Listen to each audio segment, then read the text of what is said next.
afternoon, wrestling fans, and welcome to another edition of John Arezzi's Pro Wrestling Spotlight Podcast, the only wrestling podcast that brings you back 30 years with vintage audio featuring some of the biggest names of that time.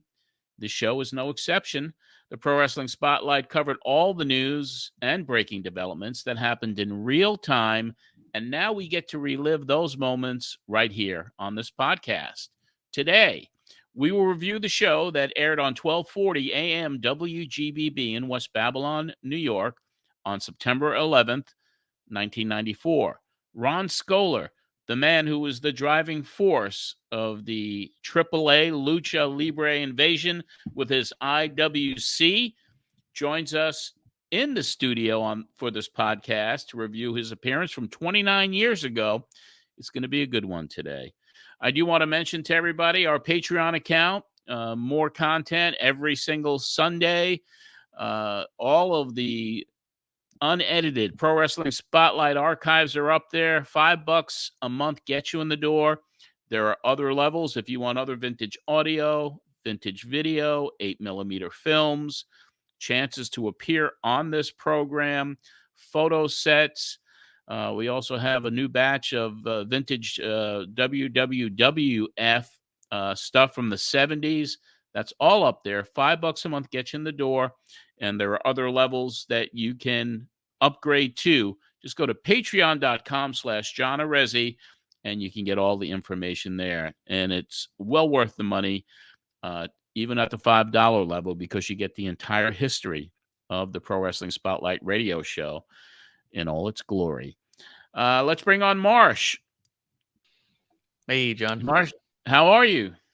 I'm doing good. I'm hyped up for this one. This was a crazy good episode. Yes, when I was listening to it for the first time, I was like, I got to reach out to Ron. To Ron. Perfect to bring on Ron for it. I'm really excited about that. And I love the callers in this one. I feel like that Ron had a certain kind of a bone to pick a little bit that kind of spurred the callers to give you kind of a talking to. And they were cool. Kind of attacking me a little bit, some of the callers, and Ron, of course, unfiltered, unfettered, always said what he felt. And we also, because the original episode is up for patrons, we got comments, and I'm going to read one of them to you. Dan Brown is always reviewing our shows, and he said something pretty cool about this one. And let me find that for everybody right now so I can just read it to you. So Dan Brown says, my thoughts on PWS episode 248 from 9/11/94. Wow. I didn't really expect the show to be as spicy as it was. Ron Skoler went off on ECW and the wrestling media. John even got into a debate with a couple of callers.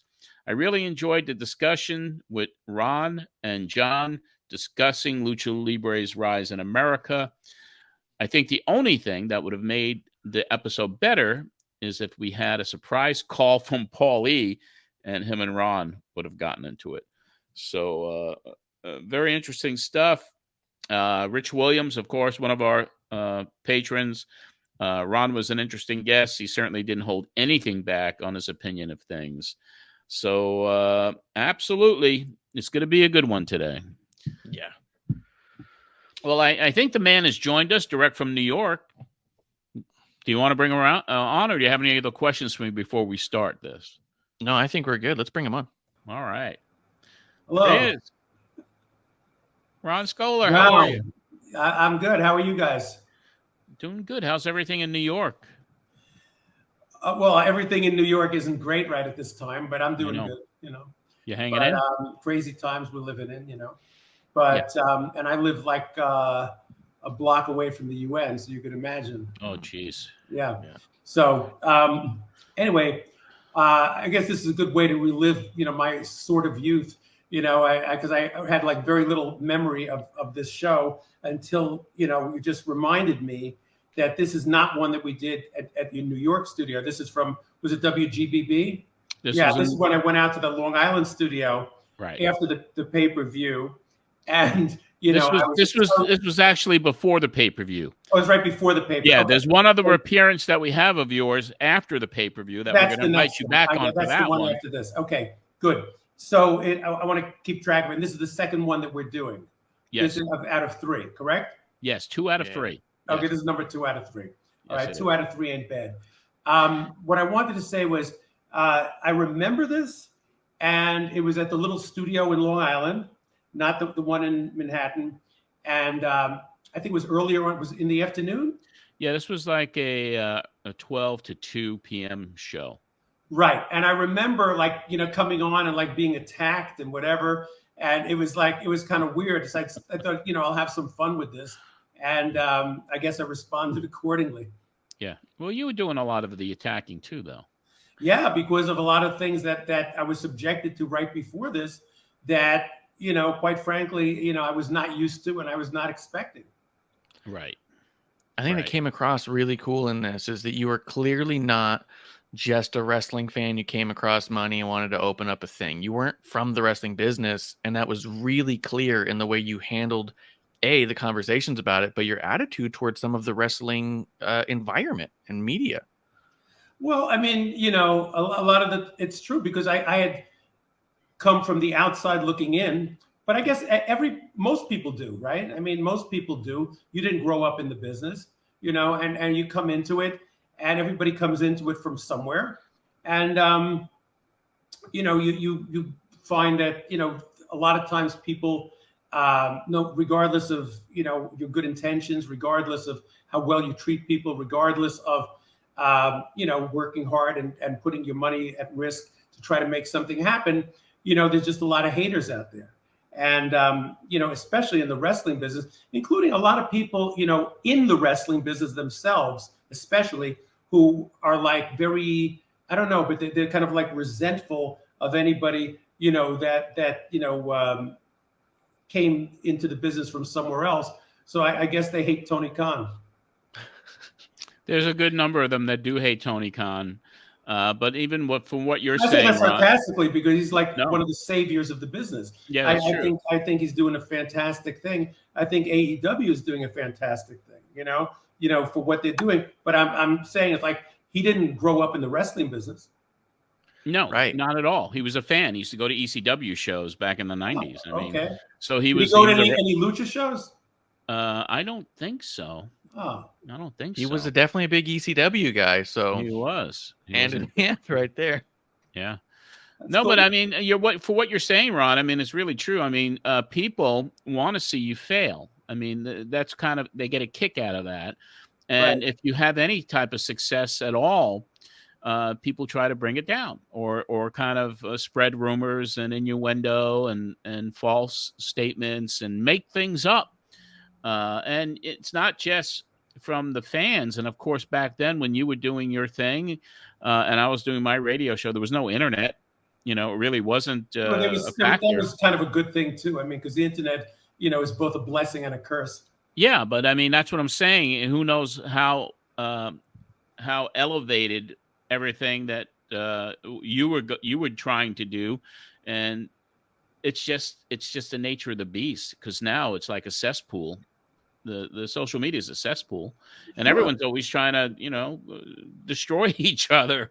So it's pretty interesting. The environment is, as George Napolitano said. When I was getting back in, and I was like, well, how's everything in the business? Well, he goes, you know what?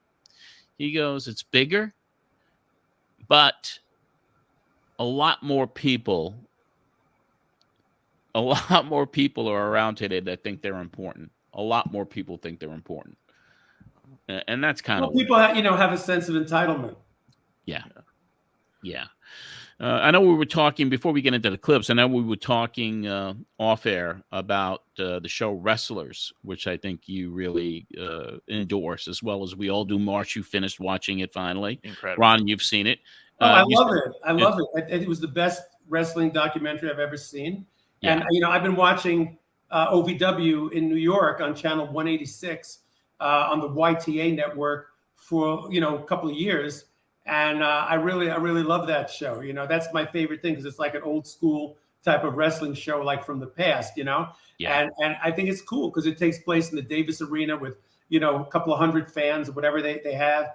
You get to know the wrestlers. There's some of the skits, that they do, I could do without. But overall, I love the talent level. I think Al Snow is definitely, he's got his heart in the right place, and he's, a true believer, and he's doing something good out there. And the talent level, I mean, my favorite is Hollywood Haley J. I think she's a phenomenal favorite worker, Yeah.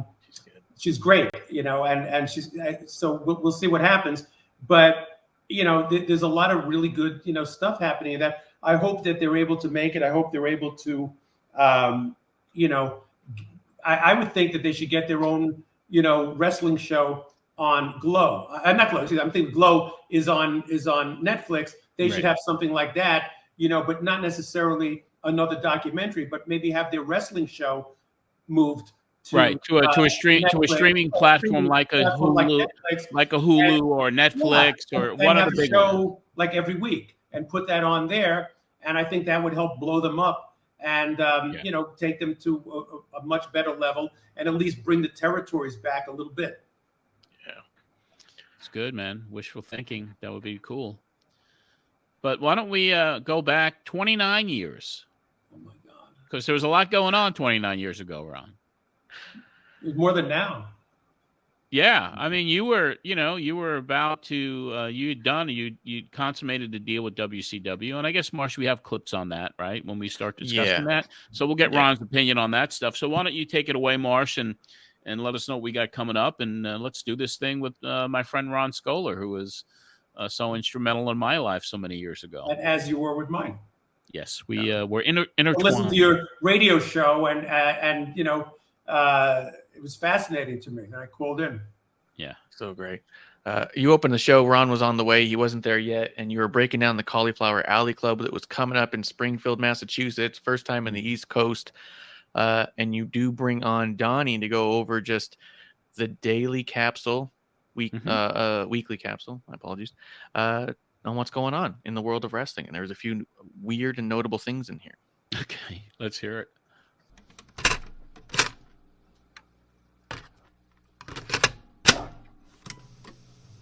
Alrighty, John, and let's get right to it. As I said, good afternoon, everybody. And leading things off on the capsule, both the World Wrestling Federation and World Championship Wrestling remain on tour in Europe this week. Now, in London and Birmingham, England, last weekend on both cards, Hulk Hogan went 2 for 2, getting 2 pinfalls over Ric Flair. Now, staying with WCW, sources informed the capsule that the planned debut of the promotion in Madison Square Garden on November 26th has been squashed. Allegedly, the WWF has made it known to Garden officials that they wanted their show on that same day during the Thanksgiving weekend. And supposedly their wish was granted. WCW is said to be making plans to run in the Meadowlands on that same day, going head-to-head with the Federation. For the AAA November 6th planned pay-per-view in Los Angeles, the English-speaking broadcast team will be Tony Schiavone and Mike Tenay. And speaking of big money dealings, with Hogan's 6-month deal inked with WCW coming to an end in December, it's being reported that he is seeking a 4-year guaranteed money extension. Given that Hogan's syndicated television series Thunder in Paradise has been renewed for 22 episodes, it's not known at this time how many dates he would be available for in '95. In WWF news, at the last 2-day TV tapings in Milwaukee and Green Bay, a rather quiet couple of 2 days. No major angles were shot, but King Kong Bundy with manager Ted DiBiase debuted before the cameras. The 1-2-3 Kid and Sparky Plug were paired as a tag team, and a possible new character was given a trial run. Listen to this. Billed as Kodiak, a fellow in a bear suit was in the ring. Also, Jim Cornette was at the TV tapings managing Yokozuna Heavenly Bodies, and popular TV commentator Jim Ross, who the capsule has learned was offered a new contract extension beyond the current September expiration date, has left the promotion again. Also, Stan Lane, who had been co-hosting Radio WWF and seen on Wrestling Challenge and Spotlight, is said to have also left Connecticut. In overseas talk, The unlikely trio of Bob Backlund, Scott Putski, and the Warlord won the War, that's Wrestle and Romance, six-man tag title in Yokohama a couple of weeks back, but they did lose the belts in a rematch on September the 1st. Now, Backlund returns to Japan for War at the end of this month. Over in Japan, Backlund is a babyface. Well, there's been plenty of talk in recent months of Japanese wrestling legend Antonio Inoki wanting a match against boxing icon George Foreman. Well, it appears his wish is about to come true. While in the States for his WCW appearances, Inoki met with Big George and his attorney Henry Holmes to work out details that would bring the match to a soccer stadium in North Korea come April or May. It's also being said that Muhammad Ali is expected to somehow be involved with the show as well. This Friday in Boonville, Mississippi, Jerry Lawler will go up against Sid Vicious with hopes of retaining the USWA Unified strap.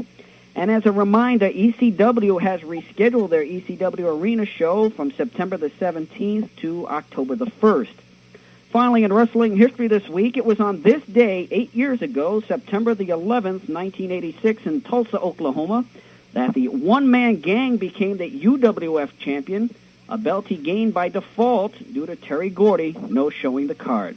For the Pro Wrestling Spotlight, I'm Don Label reporting. Capsule time, 1:10. Jam-packed with news.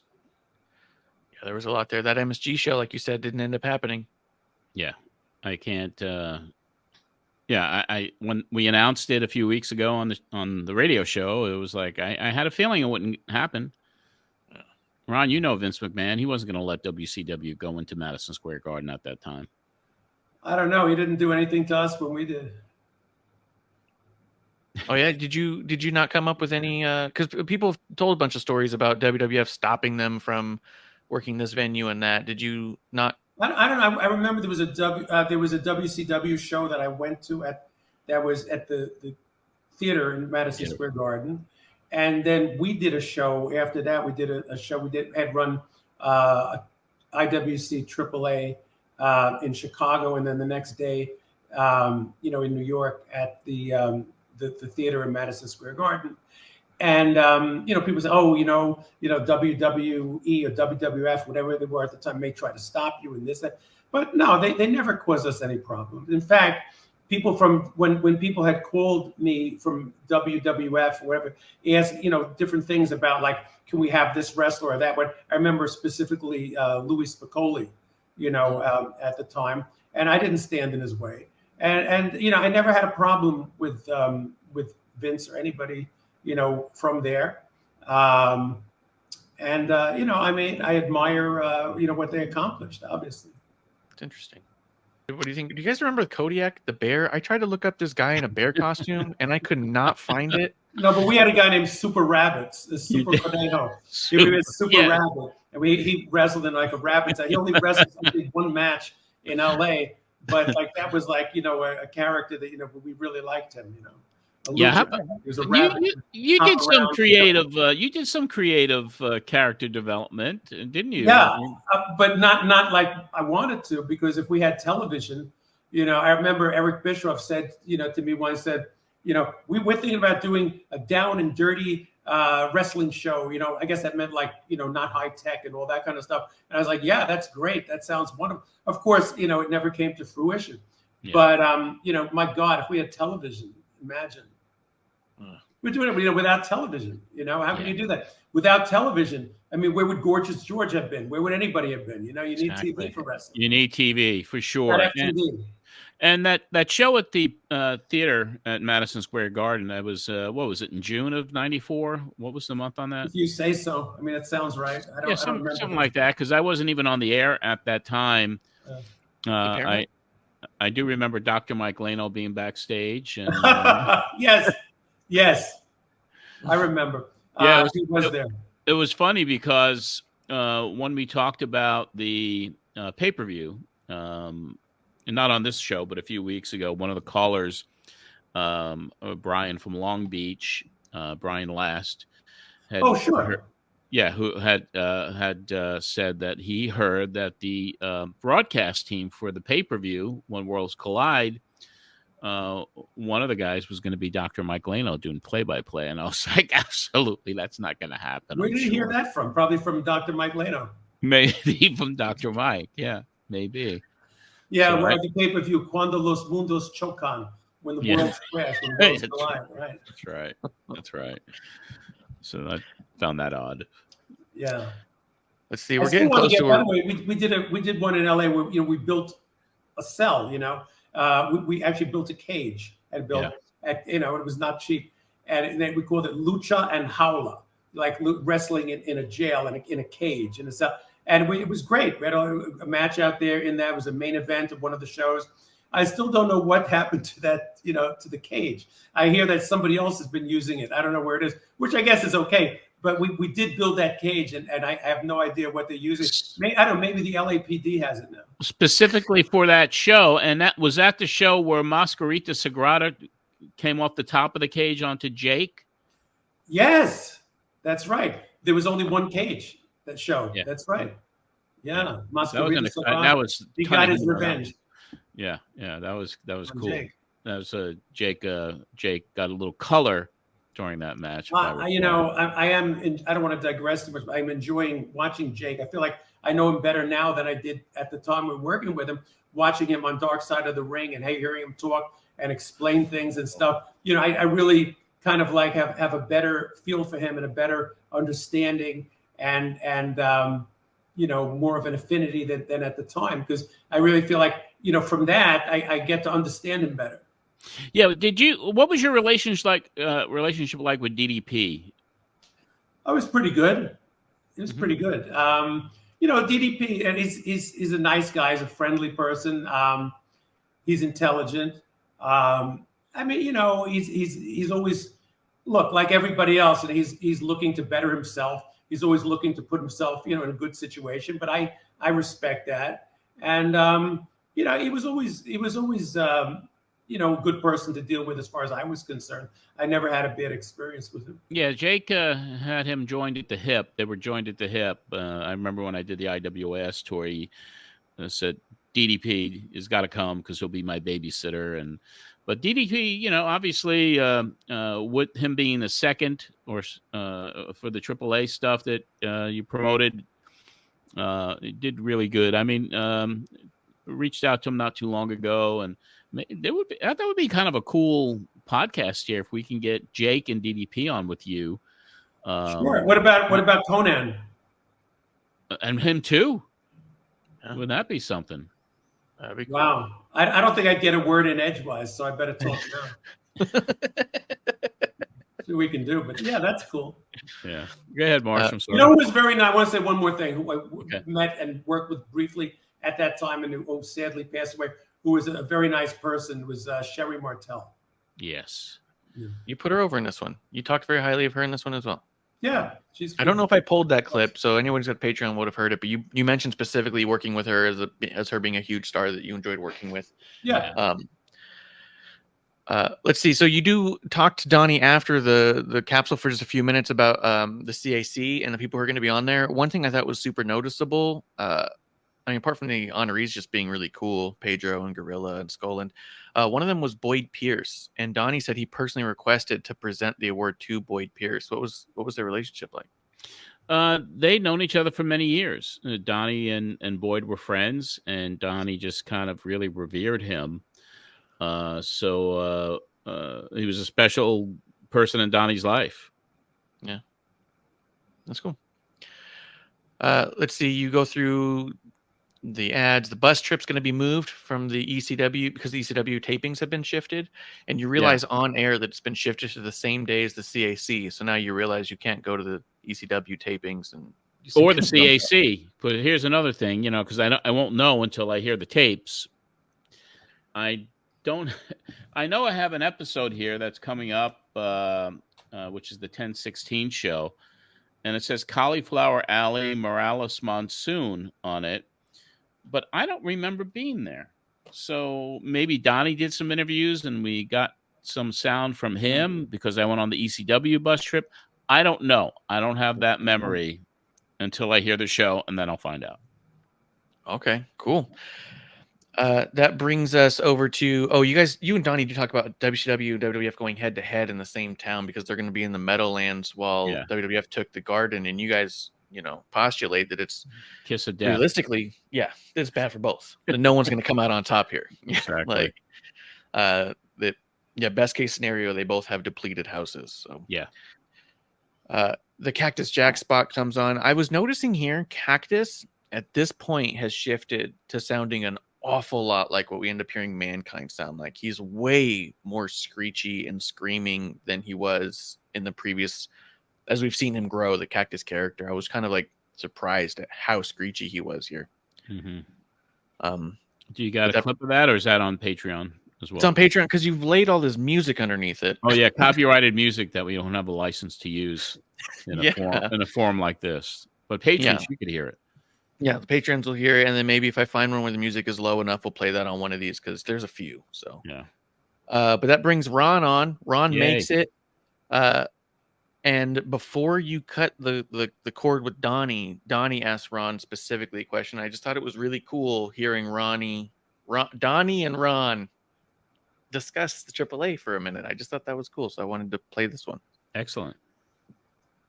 Ron, of course, you know Don Leibel. Hi, Don. How you doing? Very good, and I just wanted to kick things off. I had two questions for you concerning the upcoming pay-per-view. I believe that one of the most important things in making this a success will be the announcing team, the English-speaking announcing team, because many people will be curious and will be ordering this that won't have that great of an understanding of what they will be seeing. And it's really a two-part question. One, do you think that the announcers will have enough knowledge to get across that to give the moves that are being made their just deserve? Do you think they will be educated enough to educate the audience? I hope so. Boy, that was real quick. Well, the team is Tony Schiavone is going to be one of the announcers, I would guess. Yeah. And I believe is it confirmed for Mike Tenay to be the second guy? I believe it is. That's what they tell me at Turner Broadcasting. Well, Mike is certainly knowledgeable on the product, and I think Mike Tenay is going to do an more than adequate job in announcing that particular event. So I think that team has been confirmed. See, the other part of it, with Tony Schiavone involved, just looking as a total bystander here, that since with his involvement with WCW. I don't know if by plan or by accident, that to me it would seem that whatever goes on in the ring, that he may compare it to somebody in WCW to, I don't know if to as a comparison to, so they could understand what they're seeing, but it may, and traditionally with other promotions, they always try to make themselves look a little bit better than the others, and it might lessen the talent, some of the things that might get over of AAA. You know what I'm saying? Like, he may try to compare them to WCW, where WCW wrestlers will seem like they're more superior. No, I don't think that's going to happen. Anyway, the point is this, Donnie, this is like, with all due respect, this is like debating the weather. I have nothing to do with who the announcers are. The announcers are picked by Turner Broadcasting, by WCW. They're the ones that are funding the pay-per-view, which I'm very happy about. And, the announcers had better be sufficiently educated, or they're not going to do it a second time. Well, they do have plenty of time to prepare. And But, I mean, as far as what you're saying, that they may try to compare it to something that's more familiar to them as a frame of reference, well, that's understandable. If they try to present it to somebody, what happened? Okay. If they try to present it as though, look at that move by Rey Mysterio Jr., that's not as good as something that the Guardian Angel can do. I mean, well, who would believe that? Yeah. Well, we'll see, because I think that's one of the most important parts, and I look forward to seeing it. And I see this as a type of pioneering of wrestling now. In this past year, 2 years, we've seen some different kind of wrestling pay-per-views, different kind of wrestling coming to the States, and somebody has to make the trail, and I see this as one of the trails being made. Thank you. That's why I don't like to get involved in debating or discussing, what could possibly go wrong, or, things. I'll leave that to Dave Meltzer to decide, what possible little nuance might be out of sync with something else. But overall, I think it's a fabulous opportunity. Overall, I think we've come a very, very long way. I think when people see the product that we have, I think they'll like it. If they don't like it, I don't care, because I like it, and there is an audience for it out there. It's like somebody's going to look at a particular woman and they're going to say, "Oh, she's beautiful," and someone else is going to say, "No, she's ugly." And neither one is right, neither one is wrong. It just depends on where your frame of reference is at and what you particularly like. So I'm not here to convince anybody that this is better or worse or the same or different than anything else. I just think that if you have an open mind and you look at it, I think a lot of people are going to like it and get hooked on it the way that I did. Well, like you say, you never have enough alternatives, and I think this is a prime time for wrestling to have an alternative, given the attendance of some of the house shows of the other organizations. So I wish you all the best with it, and enjoy the show. Thank you. Donnie, thanks for your time. Thank we'll you. talk to you next week, my friend. Yeah. I mean, the announcing was eventually went to Chris Cruz, which was a better call than Tony Schiavone, I would think. Yes. Let me ask you, Ron. I mean, how did to preface this, how did this get started with WCW? What was the process? How did it originate? Well, I guess because we were drawing well, and especially after the first big show where we, sold out the LA Sports Arena. We had 18,000 people and 8,000 turned away, which was a huge house. And we did several good houses. And, word got around. I got a phone call. I think it was Gary Juster, when he was at WCW, called me and said that, his people were interested in, having a meeting and seeing if we could work together. And I was like, all right, that's interesting. That's cool. That they were one of the, two big, wrestling companies at the time. And I was like, wow, they know we're alive. That's good. And, then I mentioned it to Darryl Brooks, who was my partner, who was a concert promoter. And he knew, some of the people at Turner Broadcasting, who he had worked with before and who he was friendly with. And as a result of that, we took a meeting in Atlanta and came down there and talked to Darryl and myself. And we met with Eric and met Gary Juster and, some other people. And it met Ric Flair. It was interesting. I wish I had it to do over again. There's a lot of things I would have stuck to my guns a little better than I did. And I didn't really realize, all the politics in that. I kind of wish that Vince had called instead, but he didn't. So what can you do? Interesting. I know Donnie was really looking forward to the idea of this alternative and hoping that it'll bolster attendance. You, Ron, talk a bit about how your guys' attendance is up. It's everyone else's who's down. But it's still in the newsletters. You guys aren't getting much play at all in the newsletters. You mentioned Wade and Dave being nice to you guys, but still just small blurbs, and that no one else is acting like you guys are on the map when you're clearly doing a lot better than a lot of the promotions they're giving a lot of time to. I don't know. I think the Observer and the Torch, paid us a lot of attention at the time. There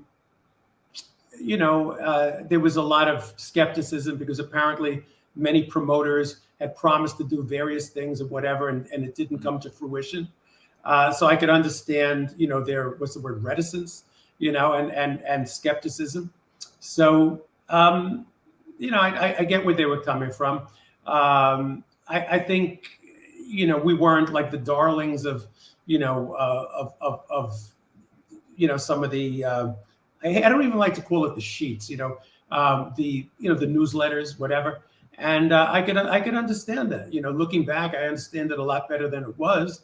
And then, once we did something, we got attention. I mean, before we ran the shows in Chicago and New York, for example, people were, skeptical that we would really do that because we had delayed it a couple of times. But, that was strategic. And, we only delayed it for like a couple of weeks. And then, we ran the shows and, they were hot shows. But you weren't getting the love from the after mags, right? Like the newsstand wrestling. That's okay. I don't care. But the after mag, Bill Afton, those people, I really like those guys, because I grew up reading those magazines and stuff, The Wrestler, Inside Wrestling, and I collect a lot of these things, and So it's cool. I didn't expect to get a lot of love from them. I think we needed to have. I didn't get anything bad from them. It was just. And you were marketing it to a different audience. You were marketing it to the Hispanic audience. Well, and also to a lot of Americans who were not Hispanic, who were just into this style of wrestling. Looking for an alternative. The fans were looking for an alternative. And it's like in the music business, this would be like punk or something, something that was on the edge, something that was, or when rap got really exciting and interesting, and we're saying something in the lyrics, those were the exciting things. That's where the excitement was. And that's where I'm looking. It's like, so if you got like the mainstream stuff, you got, these bands, like you've got, you've got Journey and Styx in Chicago, but now here's the Clash and the Sex Pistols and Public Enemy. It's a different thing. Mm-hmm. That's how I look at it. Yeah.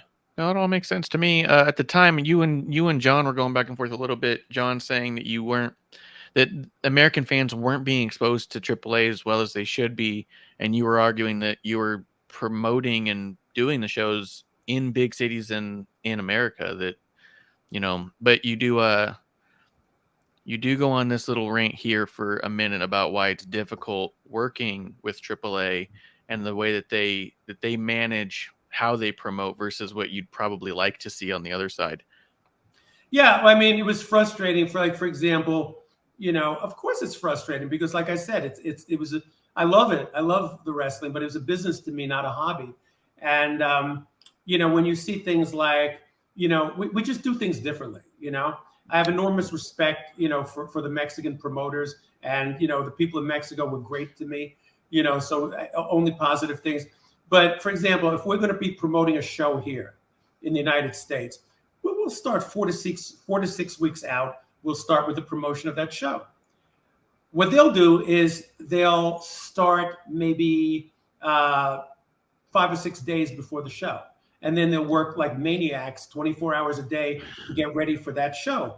But they'll do it in less than a week's time is how they will promote that show.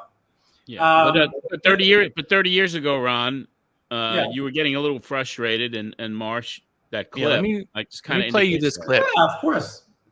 It's good to rant. You have a silent partner as well. I don't know if you want to. No, we'll keep him silent. Okay, we'll keep him silent. But an interesting mix of people into the wrestling business who never thought they'd be in it a couple years ago. Politically correct mix. A politically correct mix. And tell us about, before, you want to continue on this media thing, or do you want No, it's okay. I could go on a diatribe at any time. Okay, let's talk about how WCW and Turner Broadcasting got involved in this project.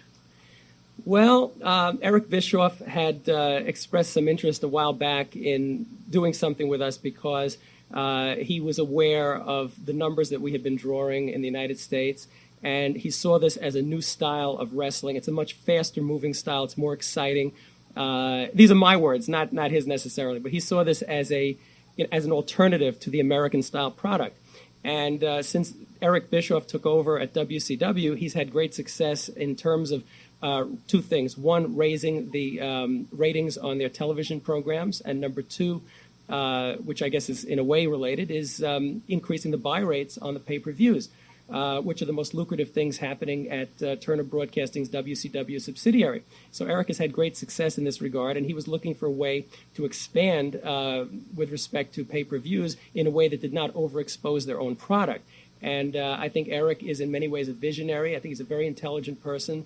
And he has a very clear way of looking at this without getting, tied down in a lot of the debates that don't really help the business. So as a result of that, we got together and decided that this is something that would help us and would help them. And of course, like with anything else, there's you could always say there's a million reasons not to do it. There's a million things that could go wrong. Why get up and cross the street? Somebody could shoot you. You could get hit by a truck. A plane could land on you, a U.S. airplane, whatever. But then again, if you're somewhat optimistic, you have to take an opportunity like this and, work together and try to accomplish something. WCW has been very good to deal with from a business standpoint and from a creative standpoint. It's been a pleasure, especially after some of the obstacles that we've encountered dealing with, the Mexican culture. How is that? I actually know how it is as far as the experience you've had dealing with the way the Mexican people do business and the way the American people do business. Okay. It's a very interesting and a very different type of business. Just from time restraints to deadlines, etc. Deadlines, they don't even know what that is. They don't know what that is. The thing is this, and let me explain something so that the audience will understand it. When the WWF or WCW is going to be doing a house show at Madison Square Garden, let's say, or wherever, they'll start promoting it maybe 4 to 6 weeks in advance. In Mexico, if they're going to do a show on Friday night, they'll start promoting it on that Monday. Okay. Sometimes without even a lineup being set. Right. They'll just say, like AAA Wrestling is coming to the Juan de la Barrera gym in Mexico City, and they'll do it that way. And believe it or not, they'll have a sellout, because the people are that into what they're doing, and they have such great workers, and it's exciting. But you can't do that up here. The Mexican people that I've been dealing with in business are very fine people, very honorable people, very good and nice and, hospitable. And I can't say enough good things about them as people. But the way they do business culturally, they have this whole mañana attitude, which is like a cliche, but it's very true. If mañana meant tomorrow, it would be cool. But mañana doesn't mean tomorrow. Mañana means whenever we feel like it, which is like a cultural thing. It's like if I wanted to teach my dog to play the piano, I couldn't. And if I wanted to try to get these people to work the way we do in the United States, I couldn't. Frustrating. Yeah, I said 4 to 6 weeks before here, and I say it now, and I said it then. Interesting. Yeah. The same time frame. So I guess that was accurate. Yeah. You got to keep it's a memory. culture. Like I'm saying, I'm not saying right or wrong or anything like that, because it works for them. It's great, and I love the Mexican people, that I was working with. But it's just frustrating for me because I'm coming, at it from a different, mindset and a different, level of, just training as far as how we work, and what works down there doesn't necessarily work here. And that's why, it was difficult, especially since we did not have the support of television, and we would see things that we're like, okay, we're running a show in California, let's say, and you see in the ring, and it's being televised, in Mexico, which eventually gets shown up here too, like on Galavision and all of that. But it's essentially, it's a Mexican television network that's doing this, that owns AAA, and it's being filmed for television. We're running the show, IWC. We're paying the wrestlers. We're paying for everything. We don't get any money from the television revenue that they have. They'll have, a Corona beer, big insignia in the middle of the ring. We don't get paid from Corona. We don't get paid from the television rights. We're not getting paid from any of those things, and it's a problem. So Daryl and myself, had an issue with that, because it's like we don't have episodic TV like we have up here, okay? Or even like OVW has, episodic TV. We don't have that. We didn't have that. The Mexican wrestling was not really episodic. So it was difficult, to sustain a storyline. Mm-hmm. And then when we would run these shows in California and places like that, and we would be, selling out an arena, and we're the ones taking the risk. We're the ones promoting it. We're the ones, getting the visas. We're the ones flying the wrestlers up here and doing everything. And we're not getting paid one dime. And we're splitting the house show with AAA, and we're not getting paid one nickel, from television, and we're not getting paid one centavo from from Corona or any of these other sponsors. Yeah, I mean, it creates some friction. Yes. Yeah, I guess also out of necessity, like in America, we're not accustomed to the big walk-ups like is traditionally in AAA. Like, they don't have to advertise, like you said, and they'll still sell out. But out here, it's just not the case.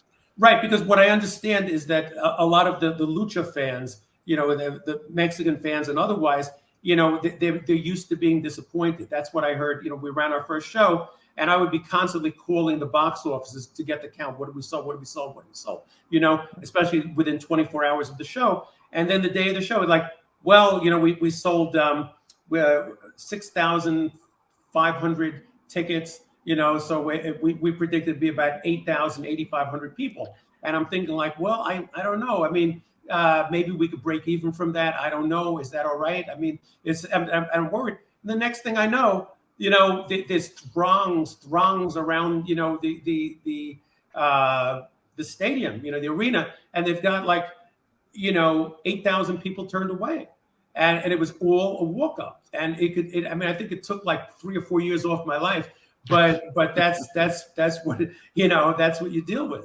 So it was a real, you know, learning experience. By the way, my comments about WCW, I'd like to revise them now. You know, this was my cautious optimism and idealism at the time, because they approached us about doing a pay-per-view. They were paying for the pay-per-view. We were able to keep the rights to the house show ourselves. So, you know, they cut us a very, you know, fair deal as far as that goes. But I felt that we lost their support before the pay-per-view even ran. You know, but that's another thing. If you want to continue with this or that, I know we don't have. We'll discuss that, Ron. I mean, the next time you come on, which is going to be in November, post pay-per-view, because we could really do a deep dive into that and all the things that were kind of going on internally. Yeah, I mean, with WCW, I'll say this, you know, I had to make sure not to turn my back, because every time you do, there'd be another knife sticking in you. Yeah, there was a lot of that going on, and I'm sure we'll get into that really deeply next month. Yeah, hopefully you bring it up when you're in the studio next time. Really interesting to see how you're especially be able to have it contrasted from here going into the show where you're a little skeptical but you're excited to see what attitude you're going to have once the show is done. Yeah, I do keep it real. There you go. Like there was just, I guess they would say this is a shoot, right? Exactly. Yeah. Exactly. You do mention a really cool angle you guys are pushing right here, which was Eddie Guerrero in a hair versus mask match against Hijo del Santo, the son of El Santo. Yeah. Really cool. I didn't even realize that was a thing that I got to look into now, because that sounds amazing. There's no way that match wasn't amazing. But you and John, here's a really short clip that I thought was really interesting, where you're talking about the style of lucha versus even the high flying American stuff. And you guys bring up 2 specific examples that I just thought was really cool to hear.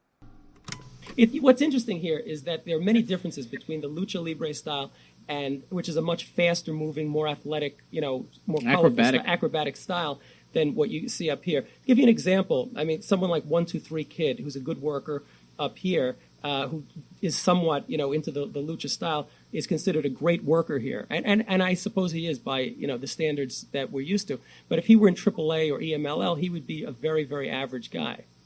The work rate is so high. You never know until he had a chance to work with that same type of style, because he, as far as his deep-rooted talent, he is a tremendous performer. I wish he had the opportunity to work with you guys. He's a tremendous performer. I'm not taking anything away from him, but compared to guys like Rey Mysterio Jr. and Heavy Metal, there's nobody like people Mysterio like Jr. that. I don't think that he would really, you know, be in that class. I think Rey Mysterio Jr. is the best wrestler in the world right now.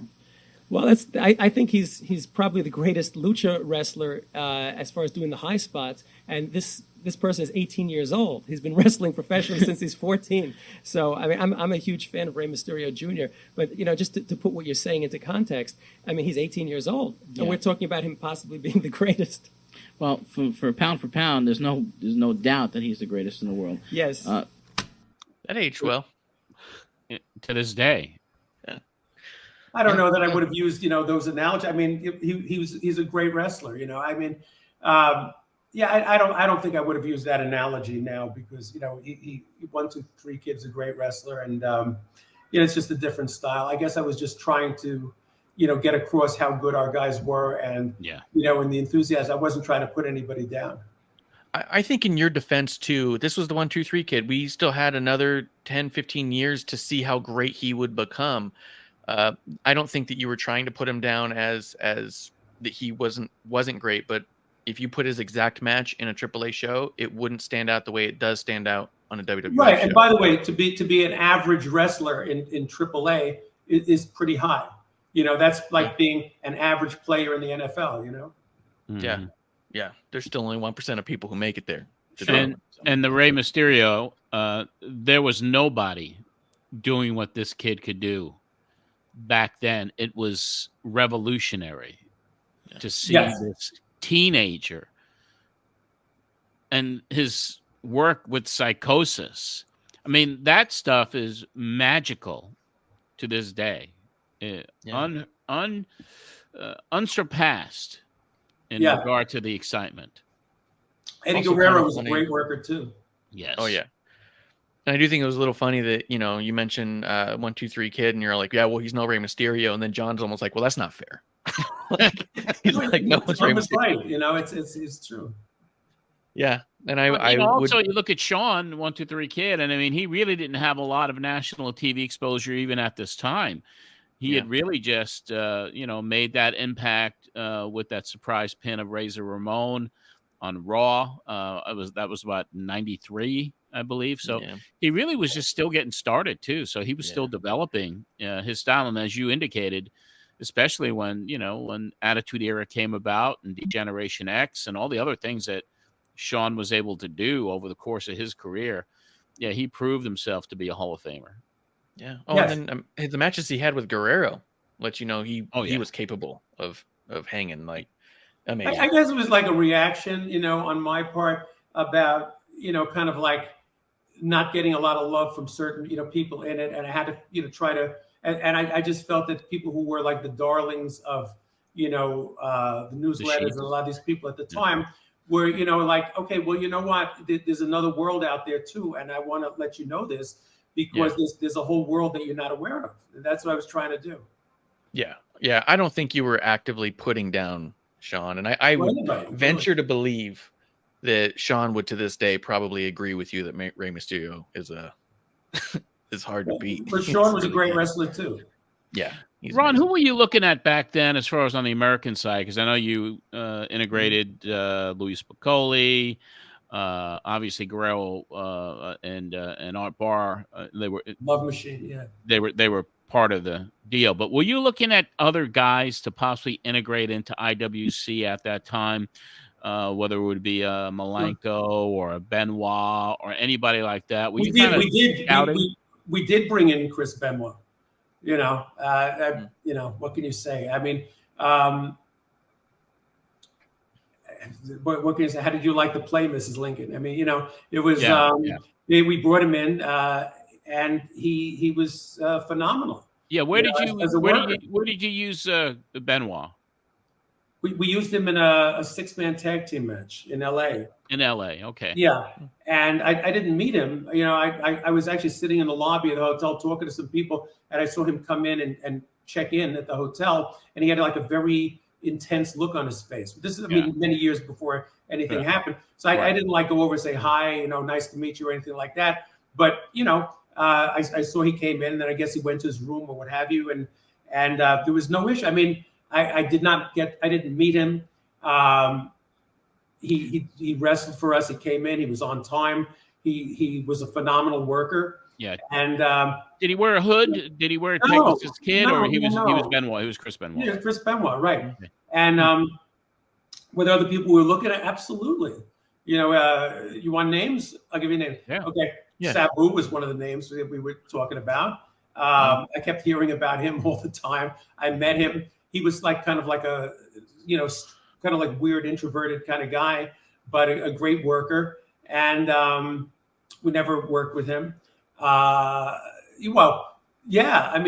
This led to a problem because no good deed goes unpunished.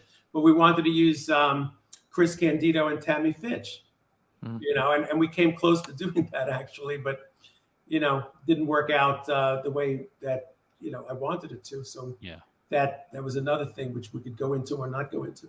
It's up to you. Yeah. So one of the callers does call in and ask if you're going to be bringing WCW stars into AAA, and you just said absolutely not. You were happy to send guys to WCW, but this was kind of a one-shot deal unless things were really successful. And WCW, the thing with WCW is that what I didn't realize. See, I thought like, okay, great. They want to work with us. Let's go in, with open arms good intentions and make this thing work, And I was very, enthusiastic and maybe idealistic about it. And I thought, oh boy, this is a big break or something. I didn't realize that there was so many entrenched people, both in the office at WCW and wrestlers who really were like behind like they'd come up to me and they'd be like, hey, nice to meet you. Hi, great. You're so nice. It's great. It's really cool. Great to be working with you guys, whatever. And then behind my back, they'd be like going to Bischoff or some of his other, friends and saying, why are we doing this? What are we doing this for? Why are we doing this? Why are we working with these guys? Why is it we got our own thing? What we need? We got a better thing. What do we want to work with these guys for? What are we, crazy? And they were having some kind of a tag team competition at WCW around this time. I don't know if it was before or after the pay-per-view, probably before. And, they suggest, hey, bring up a tag team from Mexico. So I was like, yeah, that's a great idea. Well, they were having like maybe 10 different tag teams, competing to see who was going to be the champion or whatever it was. So we were going to bring in, somebody from Mexico. And I remember I had this conversation with, I don't know who it was maybe Gary Juster, maybe with Bischoff himself or whoever it was. And I said something like, yeah, we'll do this, but, don't job my guys out, in the first round or anything. We're not coming up here to be humiliated, So it's like, at least give them a run so that, no one's saying they have to win the title and we're not expecting that, but, at least give them a couple of matches and a couple of wins, for coming up here. And then the next thing I know is that they absolutely twisted that into, who do these guys from AAA and IWC think they are? They said they're not going to do jobs. What the fuck? I never said we're not going to do jobs. I'm saying we're not coming up here and working with you for a pay-per-view and try to build us up so that my guys lose to a couple of your mid-level guys in the first, match. Are you kidding? Right. No. Right. So I had to protect, our guys. And they twisted that into like, oh, these guys are not willing to do jobs, which was just a complete, distortion. I wonder if in Bischoff's podcast, if I can find him saying that that's what you guys said. Because I bet you he's talked about this. There's no reason why he wouldn't. Okay. I'm sure that Eric, if I reach out, would come on and maybe have the post WCW pay-per-view with Ron in November. Maybe Bischoff. Would you speak to Bischoff if we can get him? Sure. I've still never gotten an accounting on what the pay-per-view did. Oh, yeah. But it's past the statute of limitations, so it doesn't matter, and I think they're out of business. But no, of course I would. I didn't have any personal animosity, with him. It's just that I felt that, he was all into it. And then somehow, like right before the pay-per-view aired, he kind of like changed his mind or people got to him and we didn't get, the kind of support that we were hoping. And I should have stuck to my guns because I made it very clear, that I wanted to have a commitment to do 2 pay-per-views. Mm-hmm. And they were like, oh, don't worry. Even Daryl, my own partner, my friend, was like, no, you don't need 2. Don't worry. Just do it. Just do 1. And of course we'll do more. Of course we'll do more. Really? And the pay-per-view did pretty well from everything I heard. Mm-hmm. And I don't know how well. Spectacular show it was. Completely just approximations. And, I should have stuck to my guns as far as doing 2 of them because that way they would have promoted the first one better.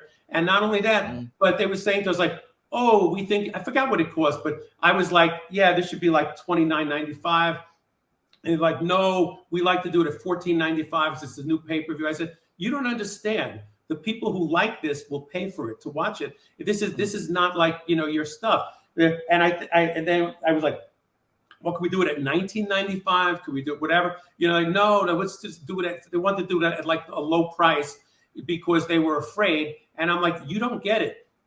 It's like for an audience that wants this, they'll pay double, Yeah. And I was right because if we would have charged what I wanted for it, we would have made more money, obviously. I think they told me it broke even, which is hard to believe. But let's, because I think it did more than break even. But whatever, I accepted it, and that's that, moved on. And I mean, how does it just break even? What? So it's just like, it made exactly that penny. It didn't lose $1.50 or make 75 cents. I mean, Well, without the accounting, how do you know? Exactly. I don't know. I went with it, And what are you going to do? So we moved on, and that was that. But, there was so many people that were like against this in WCW, a lot of wrestlers that felt threatened. And I won't name names, but people, it was, reported to me that so-and-so went to Bischoff and said, we shouldn't be doing this. We shouldn't be doing this. Why are you working with these guys? Why are you doing that? And there are people in the office too that were just like, hostile to it, and I didn't anticipate that, and I'm not here to, try to win someone over. I didn't contact them. They contacted us. And, if you want to do it, let's do it, but let's do it, in good faith, and let's do it to try to, build something, not, here's all these, what is that song, The Boxer by Paul Simon, a pocket full of mumbled sunshine promises. Yeah. I got one question for you real quick before we move on to the next clip here. Because I forgot to ask a minute ago, one of the clips we had coming in, you mentioned that your partners are the managers for Salt and Pepper. But they were, Peppa. Among but other you also had a silent partner, but you did not want to disclose who he was. Are you willing to say who your silent partner was? No, I don't really want to get into that now. I really don't want to get into that. No. I was just curious because, it's been a long time. So who knows? It was Vince McMahon, pal. It was McMahon the whole time. No, it was not somebody from within the wrestling business. Oh, okay, cool. Let's see. So we have this one. It's a caller from Joe. And what I got a kick out of this one is because Ron's kind of talked a little bit earlier about the newsletters not giving them a shot, and they're giving a lot of pages to other companies doing not as successful but are the big craze.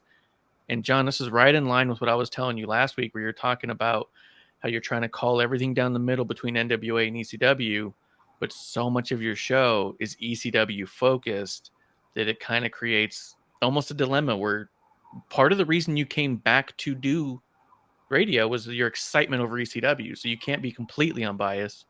And this caller wants to call out you on it. Yeah. Let's go to the next caller, Joe from Valley Stream. Joe, you're next here at the program. John, how are you? I'm doing okay, Joe. Ron, I can understand what you're saying. While you can't get any coverage in the magazines and the radio shows all ignore you, while on the other hand, ECW, they can't get enough of that, There's stupid wrestlers like Tasmaniac, 911, Mr. Hughes, Sandman, Tommy Dreamer, and they draw 350 people, at ECW Arena, and that's the future of wrestling, To who? To everybody, all the newsletters, including John Arezzi. They can't get enough of it. I don't know if you know this. I don't know. I wouldn't say that. I wouldn't pick on John. This is an ECW show. He keeps talking about ECW and having these Paulie Dangerously things, Where do you live? Valley Stream. Valley Stream. Do you get, any of these programs? I mean, I've never even seen ECW. And I'm not here to knock them. I'm just talking about, Yeah, I mean, where is... Well, Joe, how do you see ECW? You haven't seen the program, okay? And Ron, you haven't even seen ECW. No. I am an advocate of ECW because I enjoy their product. Who, the Tasmaniac? Yeah, have you seen the Tasmaniac work in the last couple of years? I've seen him on Tony Rumble, the Boston Bad Boys. How long ago? Yes, a couple days ago. When was that show taped? Tasmaniac has turned into a very, very, very good worker. Okay. ECW draws 350 people, and they're the future. Well, they draw more people than 350. Wait a minute, John. Wait. They draw more than 350 in that building. Okay. This is obviously an intelligent and articulate caller. Yes, I think it is. We need to let him speak. I am letting him speak. All right. I mean, he makes a good point about why is it that it's like the emperor's clothes. Maybe the emperor isn't wearing any clothes. If somebody's drawing 350 people, or let's talk about something else. When the so-called World Wrestling Network got together, the WWN, which I still don't know what it was, got together and decided we're going to form, and we're going to Paulie Dangerously and Jim Crockett, and we're going to put together this thing. It was treated with such fanfare. You would think that it was like the discovery of the new world. Right. We discovered a new continent on Earth, and this is so important. And I still don't know how many people actually paid to see it when it was here, and God bless them. Like anyone else who tries to accomplish anything in this world, the odds are against you. But it just kind of affects me, being somewhat still of a sensitive person, that you go out and you do these things and you draw thousands and tens of thousands and 14,000 people the time before this in Los Angeles, and you get the attention of of somebody who's putting on a fourth grade spelling bee. Yeah, Herb Abrams does something in a high school gym, and everybody goes crazy for him. Yeah, I mean, there's really We can't even get ECW over here or Smoky Mountain, but yet everybody on these shows and everything, like the Main Event, another wrestling show on WBAU, they all talk about this, but none of them have seen it, you know? Well, it's so great, you know? The thing I keep hearing about ECW is the violence. You know, they're so violent. There's blood. There's this. There's that. But I mean, I was in Los Angeles when we had last time when Conan and Perro Aguayo, as part of a tag team match, went at it with each other. They were both bloody messes. You know, I can't imagine anything being more violent than the product that we have. But the thing is that because the work rate is so high and the wrestlers are so skilled and so good in the ring, that the violence is not what's focused on, because violence is not our entire gimmick. But a lot of these other organizations are, well, you know, I think that from what I understand about it, their wrestling is effeminate compared to what we do. Yet they get effeminate, effeminate, and they get talked about like this is, you know, the roughest thing on earth. Sabu, that guy Sabu breaks the table and he's gone. You know, everybody worships him over here. Joe, what do you enjoy watching yourself? I like you, Joe. I watch WCW, WWF. That's all I can get, you know. Whatever I can get, I watch. I'd like to see that. Ron, do you have cable? Do you have cable television? Yes. Do you get Galavision on your system? Galavision, the Mexican station? You probably don't, actually. I was in LNS Comics yesterday, and I was trying to get videotapes on the ECW and all that stuff. No, but do you get our program? The AAA IWC. And you guys will be running shows over here sometime? Well, we ran one, actually, but at the Paramount on July 24th. But what I'm saying is... I remember reading about that, and they said something was like a disaster, or WWF tried to get involved. A disaster? We had over 3,000... How could it be a disaster? Some things went wrong. No, we had... Well, maybe that's how they portrayed it. We had over 3,000 people, and we had a $99,000 house at the Paramount. It was a big show. And they treat it like it's a disaster. You see what I mean? This is what I'm talking about. Gym, or TWA, Joel Goodhart. Everybody thought that was the greatest thing a few years ago, you know, and they're out of business. But yet you're doing something good, and you're making a lot of money off it, you know. And here you can't get anything. I'm just trying to provide some entertainment. That's all. I totally understand what you're saying. An alternative product. Listen, thanks for your call. Very intelligent call there, and as we say in Mexico, vaya con Dios. But see, the thing is, Ron, the fans, as far as knocking ECW or not knocking ECW or knocking IWC AAA, the fans should have the right to choose what they want to see. Of course. Okay, what we do here and what I try to do is provide, be a carrier of information. I wholeheartedly support ECW's efforts. I wholeheartedly support your efforts to bring an alternative to wrestling fans, to give them a choice of what they want to see. Do you support Shane Douglas spitting on the NWA belt? No, I did not agree. I did not agree with the heritage of the NWA and treating it with such disrespect. Well, I did not agree with the way that was done. For ECW, they took a break from they broke themselves away from the NWA. That was their business prerogative to do whatever they wanted to do, whether it was right or wrong. They have to live with that. Yeah. They have a very devoted, hardcore base of fans in that area of the country. They're going to try to expand their efforts here into the New York area eventually, and down into Florida. But you have not seen their product, so you don't know what the hype is all about, because you have not seen their television. You have not seen their house shows. They're very exciting. Just as though I enjoy totally when I'm at a AAA IWC show, I'm sitting there watching it, and goosebumps get on my hands because they're such great performers. All I'm saying is this. Look, I wish check out the product. I wish them all the luck in the world. I'm not here to knock them. Right. I'm talking about the disparity in coverage, and I'm trying to talk about, doing something that, by some objective standards that people could judge by. Well, you get equal coverage here. Well, that's a start, I guess. Equal coverage. Thanks for equal coverage. You're welcome, Ron. That's what I talk about, having to hit a grand slam to get as much attention as somebody who bunts or throws himself in front of the plate and gets hit by the ball. That's good. Very lively. An analogy. Yeah. You're full of analogies, Ron. Yeah. I love it. But I liked that conversation because, there was a lot of fanfare behind ECW. You guys were doing a bunch of stuff and not getting the same about coverage. And I think that you had every right to be frustrated, Looking back on it, it was no big deal. It's okay. It's okay. I mean, Paulie did some good stuff with ECW and all of that. And it's like, different types of cuisine. It's like different styles of wrestling, different types of cuisine. It's all good. In fact, there was a time I wanted to do like a joint thing with them, and it never materialized. Did you, I don't know, Marsh, if you pulled the clip of Paulie being in LA when we did the first show in '93. He was going That's to a the next party. clip. That's it. Oh yeah, why don't we listen? This is a fascinating one. Oh, I think I know what this is about the August '93 show. So why don't you play that one, and then we'll discuss it with Ron on the other side. Okay, we're going to take another call and continue this discussion with Ron Skoler, president of International Wrestling Council, who was here with us, taking your calls and comments here at the program, 955-1240. Ron? I wanted to say something else. You know, as fate would have it, when we ran our first show in Los Angeles on August 28th, which was the sellout that actually drew 26,000 and a $243,000 house, although it only held 18,000, so we couldn't let the rest in. When I was flying out to Los Angeles on the plane with my wife, oddly enough, guess who was on that plane? Paulie Dangerously. So I was talking to Paulie. I said, Paul, we're running a wrestling show out here in Los Angeles tomorrow night. Why don't you come out and see it? And he was like, well, I'd like to, but I'm coming out here to go to a party. There's some, big Hollywood or rock and roll party, so I have to go to that. I'll try to make it if I can. I said, well, okay, Paul, I hope you can make it. I'll leave some tickets for you if you can make it. If you can't, no problem. Check us out some other time. Okay, no problem. He didn't go to the show, but a couple of weeks later, when the Torch deemed fit to write about it, guess who they interviewed and guess who had the nerve to actually give quotes about our show and about our product and about Pena being a great booker, talk about not seeing the product? Paulie. And I resented very much having his name in our article when they didn't, that magazine didn't see fit to call me and interview me and ask me,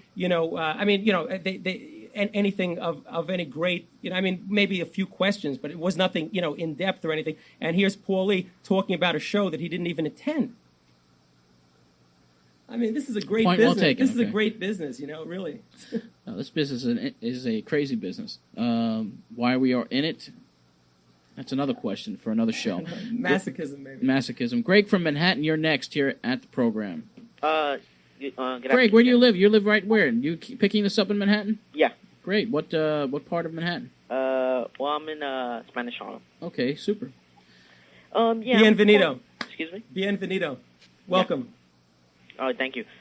My problem hearing so-called hardcore fans are, as soon as they, for example, AAA, they might love it, and up to this point, as soon as they hear WCW Eric Bischoff doing something with Mr. Skoler, hey, it's garbage, they're going to ruin it, Ron Skoler is going to be a silent partner, blah, blah, blah. And if it was anybody, be it McMahon, be it Inoki, Baba, Goodhart, hey, it would be one of the greatest combinations in the history of wrestling. Yes. I hear people talk, like, to bring guy up, Cornette, he called this guy a scumbag, he's a corporate idiot, Who? He doesn't know anything about wrestling. Who did he say that about? Bischoff in Torch. When Bischoff said that controversial interview, yeah. If he tried to do that on a national scale, he wouldn't last an hour with his product. There's a lot of people in the business, in this wrestling. It's a very small community, Greg. And the most unfortunate thing about the wrestling business, everyone tries to cut each other's throats and everyone tries to stab each other in the back. Well, no, not everyone. I didn't go into that business with that intention. I know, but it's like, I would say, 99% of the people in this business, from top to the bottom, from newsletter editors all the way up to people who run major promotions, want to destroy each other. And it's a very, very sad thing. That's just my that's my opinion of it, and it's like everyone's feuding with each other all the time. You're right, but they don't have to do that because these people destroy themselves first. Yeah, well, it's a crazy. Any other points you want to make, Greg? Yeah. Or you have a question? In Europe, WWF or WCW? Who's what? Drawing better. Who's drawing better? WWF is consistently drawing better houses overseas than WCW is, but now. With Hogan over there, they're on tour right now, so I guess we'll have more information and better information to provide for you as far as this particular tour next week. Thanks, gentlemen. Okay, thanks a lot for your call, Greg. Yeah, Paulie on the plane with you, your wife, and heading out to L.A., and he didn't go to the show. I was under the impression that he might have been there, but obviously I don't remember specifically, but probably not. It's okay. Looking back on it, it sounds petty. At the time, I don't know why. I guess it bothered me at the time a little bit because it's like, you're getting all this press and all that kind of stuff, and we're doing so much, and we're getting very little by comparison. Well, you heard the analogy about the guy who bunts, and gets more publicity than the guy hits a grand slam. But that's okay. It's all right. Looking back on it, he was on the plane. He came over, we talked, it was cool. I think I had met him before, and I invited him to the show. He didn't go. It just kind of, I didn't have a problem with Paul, personally. It just irked me that he was, he was like the go-to person, to talk about a show, even though he said good things about it, that he wasn't at, which is okay because he said positive things and he was, an important person, in the business. But I just felt like, if you want to really talk about it or know what happened, you come to me or I'll put you in contact with some of the wrestlers or people that were there who could tell you directly. Go to the source. Go to the source. That's all I felt, it's like I wouldn't want to review a movie that I hadn't seen. Right. Just because I heard it was good. Yeah, and I think, John, you thought he was there scouting talent, Paul. Yeah, that's the way I positioned it, yeah. But if he was there, I didn't see him. I didn't think he was there. And he didn't pick up the tickets that we left, so I don't know. Right. But and if he was there scouting talent, that's fine too, because when we went overseas, to Southeast Asia with IWAS, he was on that tour and he left midway during it. But at that time, he was talking to Conan and he was talking to Ted Petty and Mike Durham, and he put them together as Public Enemy. And he was just he was snooping around. And he was a dear friend of mine, back then. But that's why I felt that him showing up in LA, and I'm not 100% sure. Yeah. No, I respect Paul for what he's accomplished and everything. Absolutely, I have no problem with him. I just same here. You go back and you look at these things that were like important to you at the time, and now it's like I don't know that I needed to Yeah, it was just a volatile. It's like you're doing something, you're working hard, you're doing something new, you're promoting this new brand in the United States, and you're in the wrestling business, and this is what the wrestling business was at that time, and still in many ways still is. And it's also just cool for us to clarify, because when we heard it a couple weeks ago when the show was happening and he was promoting it, and you see the clips from Paul and John been talking Paul, we thought he was there, but I mean, for you to be able to go on the record there, even just a few weeks later, and clears say like, it clears it up. No, he wasn't there, and no, I don't know. Maybe he was there. I did.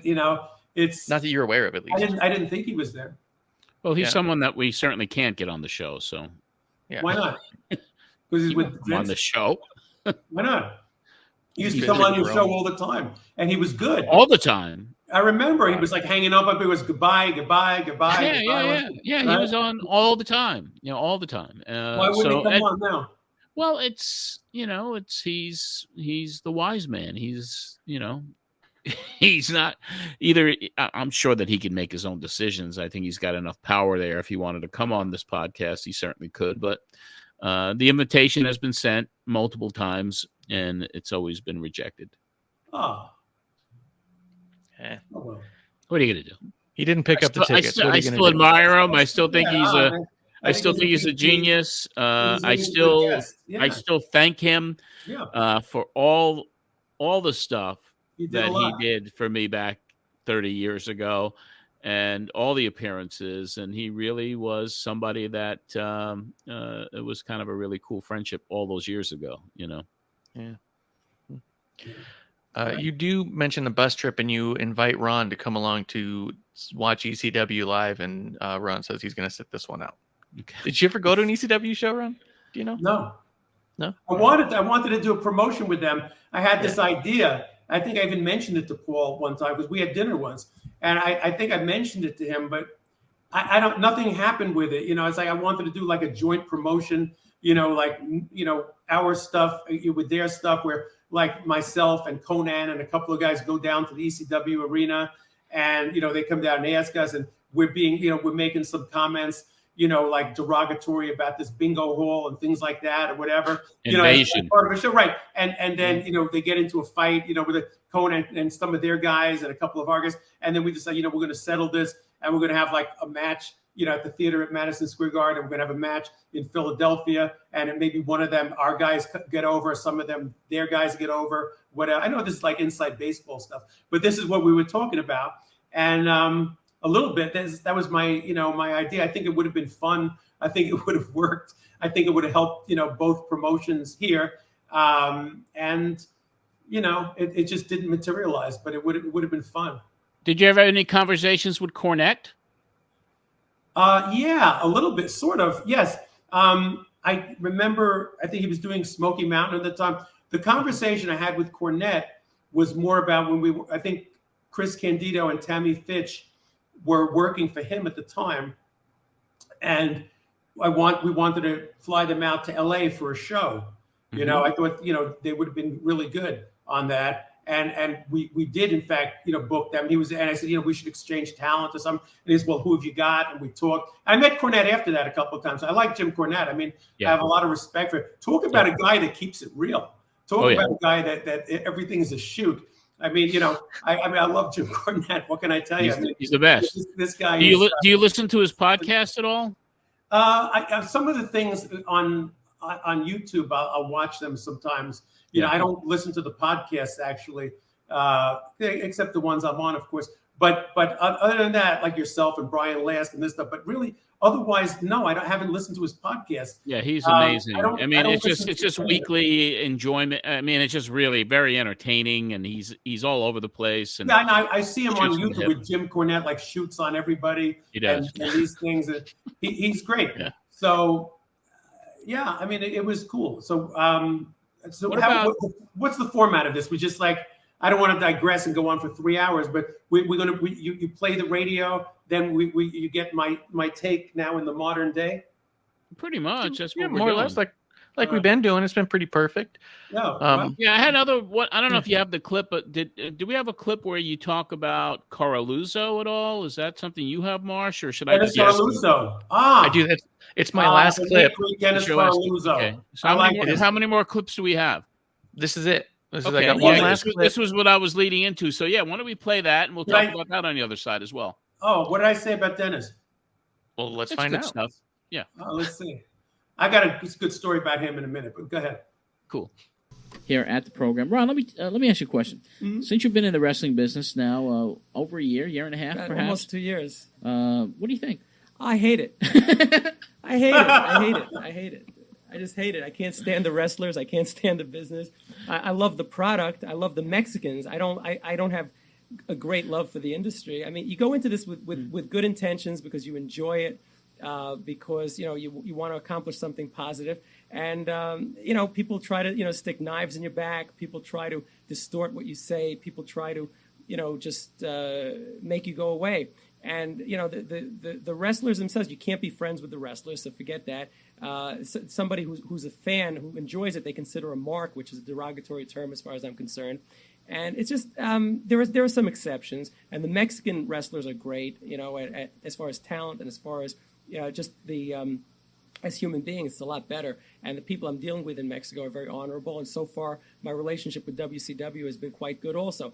But there's a lot of really negative elements in the business, and if the wrestlers, you can't really even be nice to them, because then they want to borrow your credit cards. They want to they're always asking you for money. They're always sending you bills. They're always they just try to work you all the time, and I'm just so sick of it that I might just stop it at any given moment. Believe me. Now, the music business is also one where it's a pretty cutthroat business. How do you compare the two? Oh, it's a lot more enjoyable than this. A lot more enjoyable. I've been successful in the music business. I've represented, a lot of people. I was the co-manager of Public Enemy, the real group, not the tag team in the City of Brotherly Love. And I worked with Salt and Pepper and a lot of different people. And I'm very, happy with that. I like the music business. I like wrestling too, but the people involved in it, are on a much, much lower level than the people in the music business or in any other business that I've been exposed to. Let's go to Brian from Long Beach. Brian, you're next. How you doing, Ron? Hi, Brian. Through tape trading, I've been I've seen a lot of the product and I really like it. So I have 3 quick questions. Number one is Rey Mysterio Jr. going to be on the pay-per-view? Yes, he is. It's going to be a team of. It's called the Battle for Respect. It's going to be Rey Mysterio Jr., Heavy Metal, and Latin Lover are going to be going against Madonna's boyfriend, Louis Spicolli, and Fuerza Guerrera and Psychosis. And I want to know two other questions. What is your affiliation with New Japan? I heard there's going to be a junior tournament or something with some of the AAA stars. Well, AAA, Antonio Pena and AAA in Mexico have a relationship with New Japan where they exchange talent. They've sent over Love Machine and Eddie Guerrero and some of the other guys, and they've had a couple of guys come in from New Japan. I'm not really sure what they're doing with that because that doesn't involve the IWC, and I really have not been involved with that at all. And do you, representing the IWC, plan on joining the National Wrestling Alliance? Oh, I was waiting for that question. I think so, and I tell you why that is, because when I grew up, here in New York, watching the WWWF, okay, and I like that, and I used to buy the wrestling magazines, and I would see, all these people that I had never heard of, like Harley Race and Jack Briscoe, and different people, and it just looked really exciting to me. And as a kid, I always, kind of was very fascinated by it. When I would go to Florida, I'd go check it out, wherever, and see it, and I liked it, and I have a lot of respect for the NWA. And I would consider it an honor to do whatever I could in my way to try to help sustain the heritage of the NWA.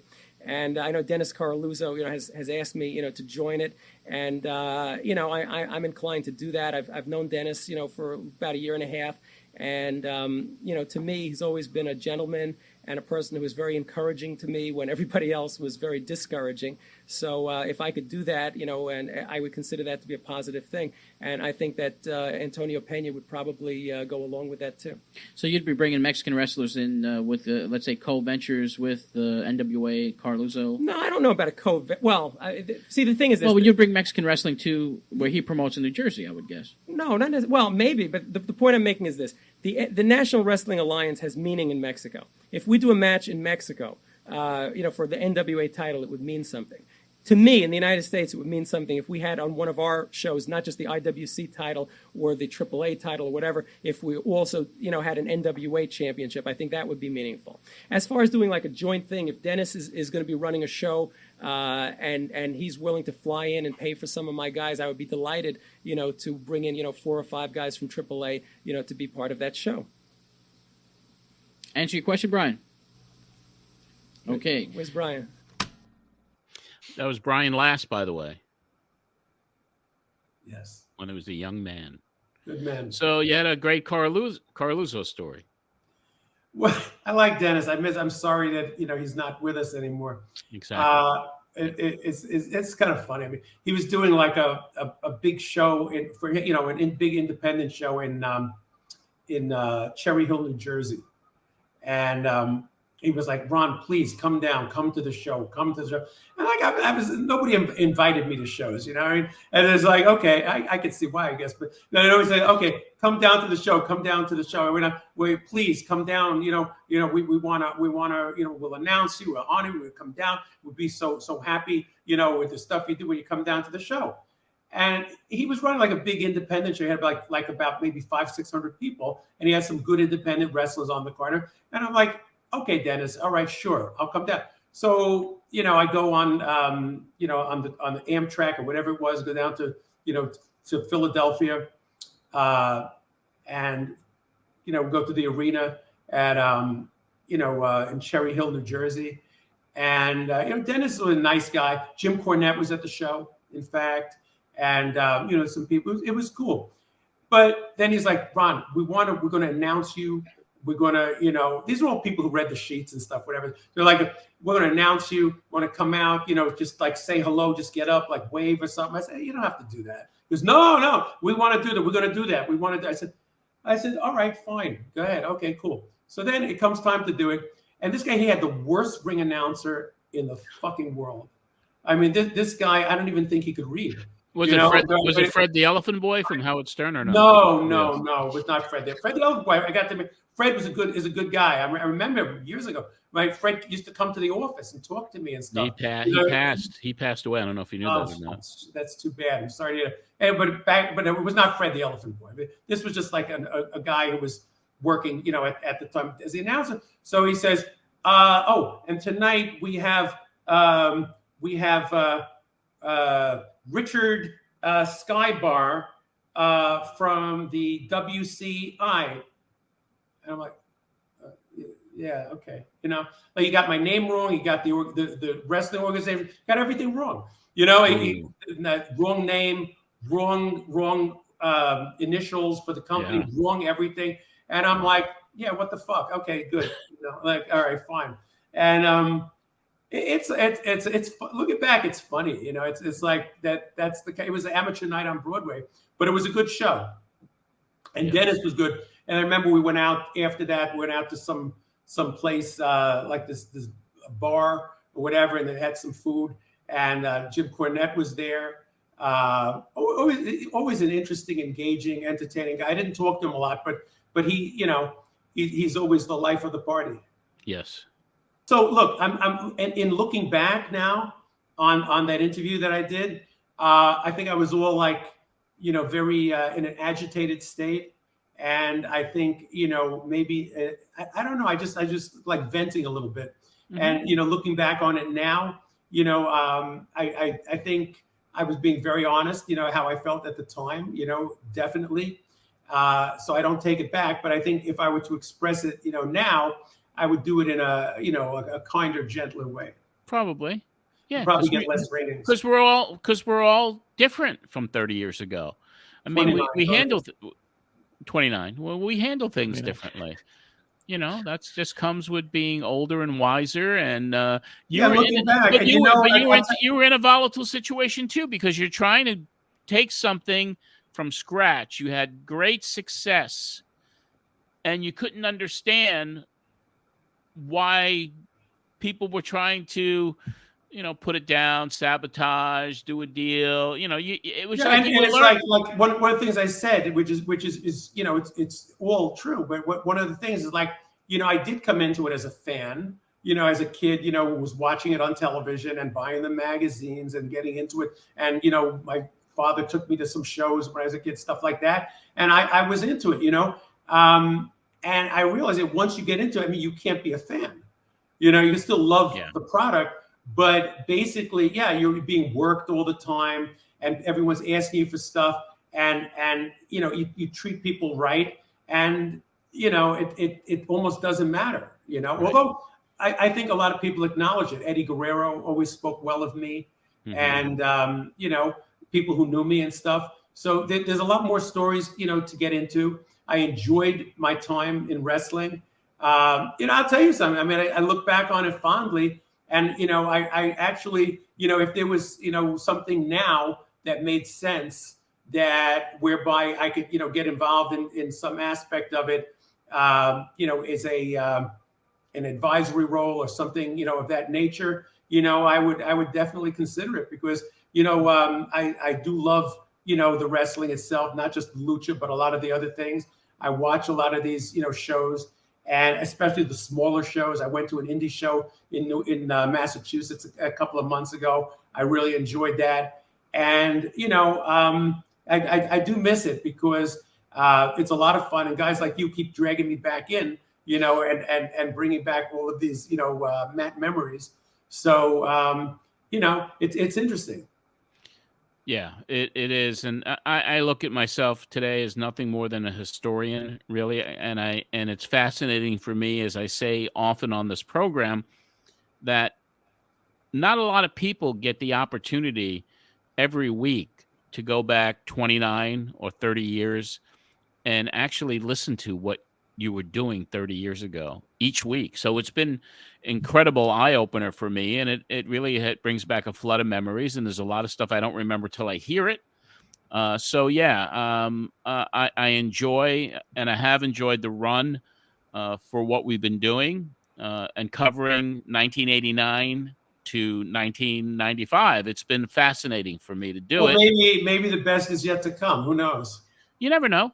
I'm open to anything, really. I enjoy what I do, and I enjoy bringing on people like you. And we've had Bischoff on, and we've had Kevin Von Erich, and we've had Conan, and we've had Foley, and we had a lot of guys on.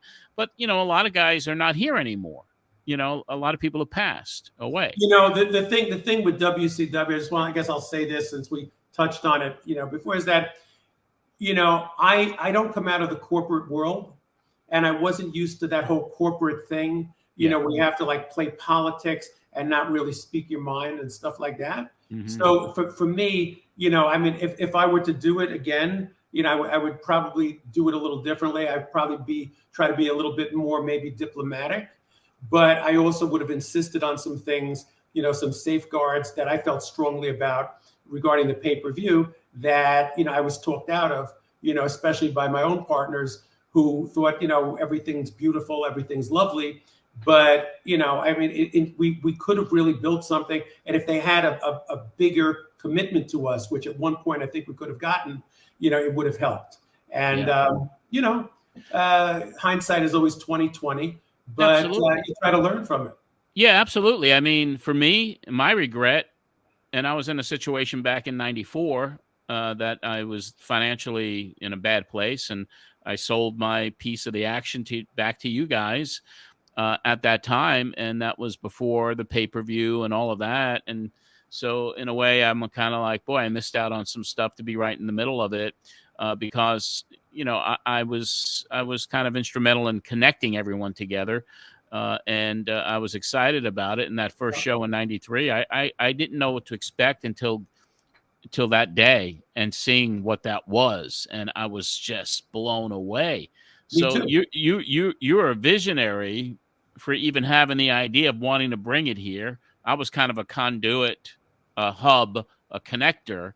And you took it and ran with it, and you brought in the right people to promote with you.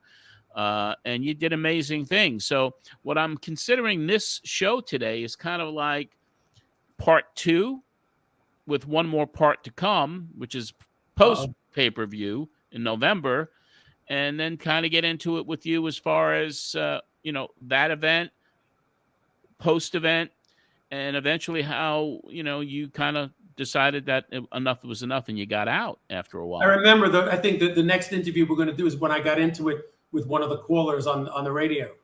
Okay. I haven't heard it yet. So that'll be interesting. But Ron, I mean, it's always a pleasure. And I think this is going to be fascinating for people to listen to.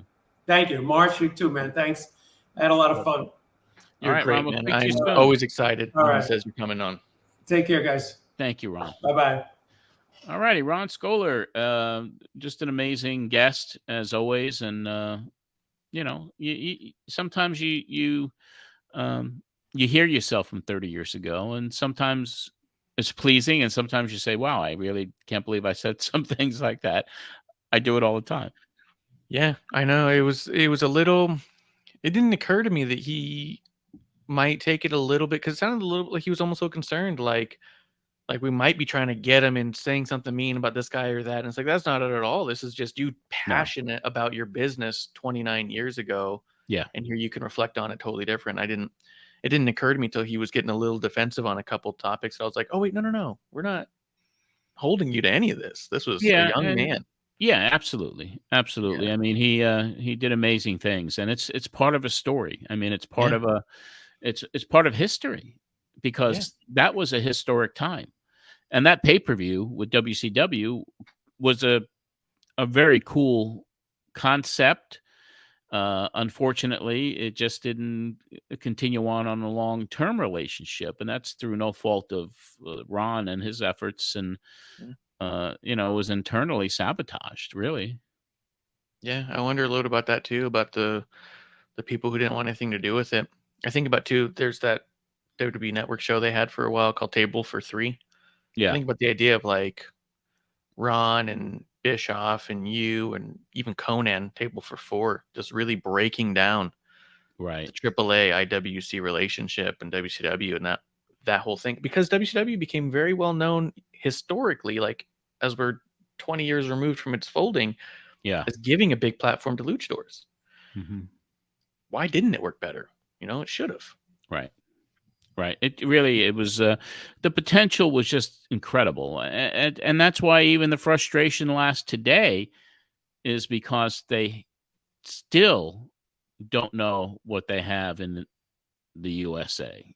Yeah. They really, or they may, but it's not a priority. Or if it is, they just don't have the desire or or whatever. The way they operate and do business is the way they are, and they were like that 30 years ago. It's interesting too, because I think sometimes about small businesses just not having what I think of as like the greed factor. Yeah. Where successful enough is enough.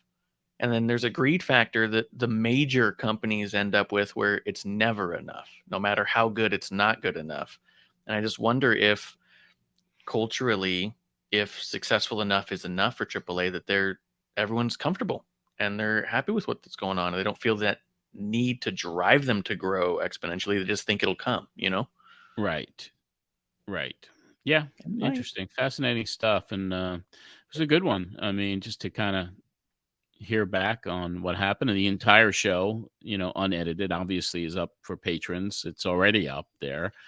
So that's patreon.com/John Arezzi. And what we're doing on the Patreon now is kind of like giving people the show first, the original unedited show, like a week before, and then we tape, and then the podcast comes out afterwards, because a lot of people like to hear the original show first before they even hear the podcast. I think it's great. And I like it when people give me even like tips about what clips they think maybe should be pulled, that this was amazing. Notable highlights from this episode that we didn't pull a clip from. There was like 3 callers that called in asking you about Boda, this wrestler named Boda the Freak.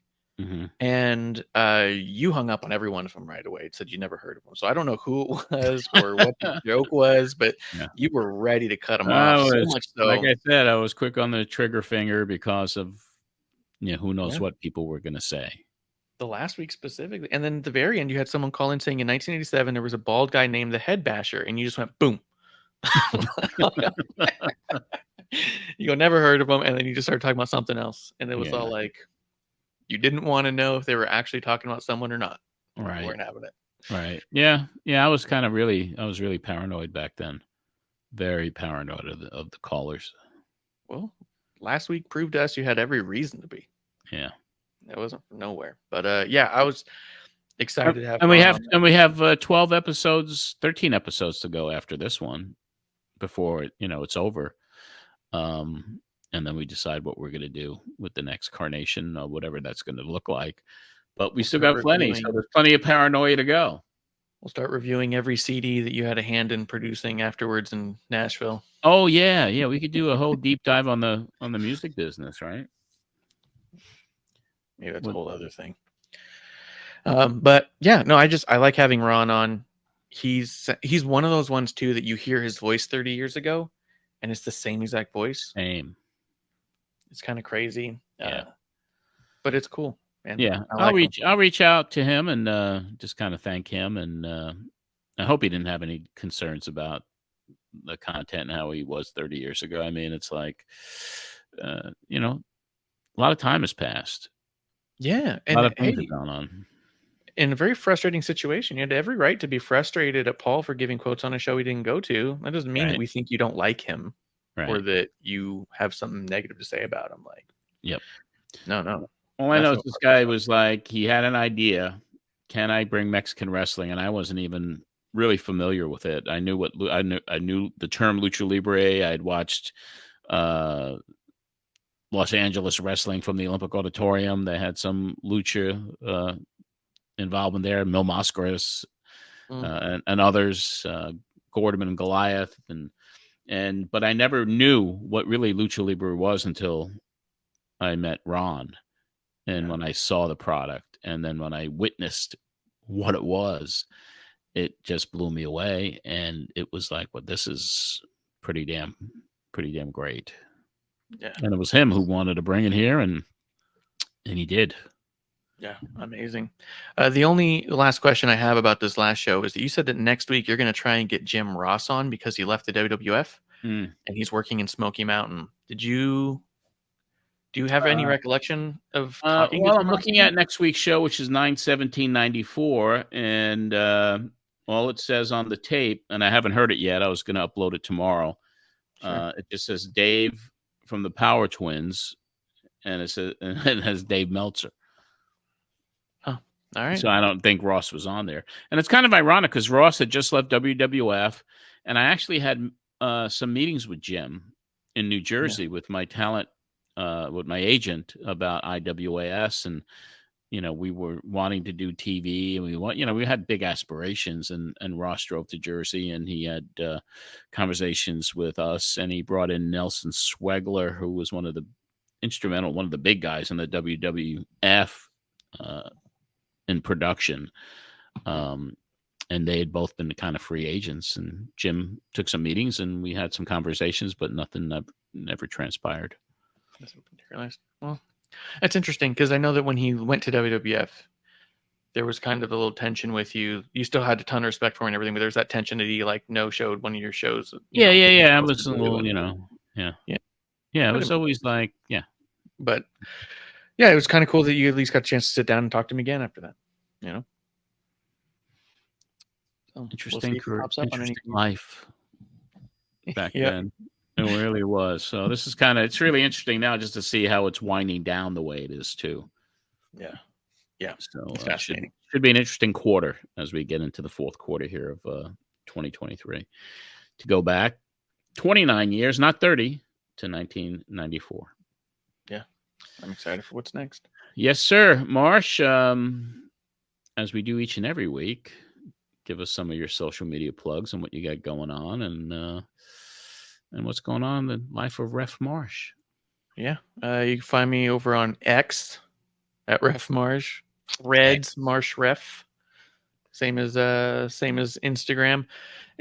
I'm finding myself really disillusioned with social media, so I don't post as often as I check. So if you do send me a message, I'll probably see it. But outside of that, youtube.com/Pro Wrestling Spotlight, Wrestling on the Rocks, Queen of Carnage. Those are the places where you can find me hanging out. There you go. And you're smart to stay off of social media. I mean, I get on social media, and the only thing I do is I put up rare photographs. I don't opinionize anything. Yeah. I don't get into anyone's bubble of bullshit. Yeah. There's a lot of it out there. I agree. All right, my friend. Always a pleasure.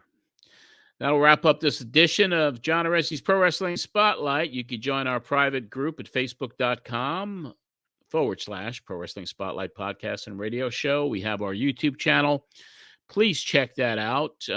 This is where you can see the actual video of this program.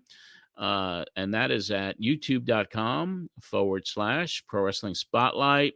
On social media, if you want to see some of those historic vintage photographs that I have, just look for me at John Arezzi on Twitter, Instagram, and Threads. And also our other podcast, a new episode is out, Matt Memories from Madison Square Garden, where we take a look at October 15th, 1973. We cover that show that I attended, and that was the second to last title defense that Pedro Morales had at Madison Square Garden, where he faces Stan the Man Stasiak in a Texas death match. So Matt Memories from Madison Square Garden. It is co-hosted by Tim Poutre, written and researched by Richie Garcia, available wherever you get your favorite podcasts. I want to thank our producer and creative director, Marsh, and thanks to our Patreon executive producers, Anthony Pyrus and Joe Holloway, and all the patrons for your support, helping with the production costs for this show. Go to patreon.com/John Arezzi and check us out there. Until next week, when we relive more history with you, this is John Arezzi for the Pro Wrestling Spotlight.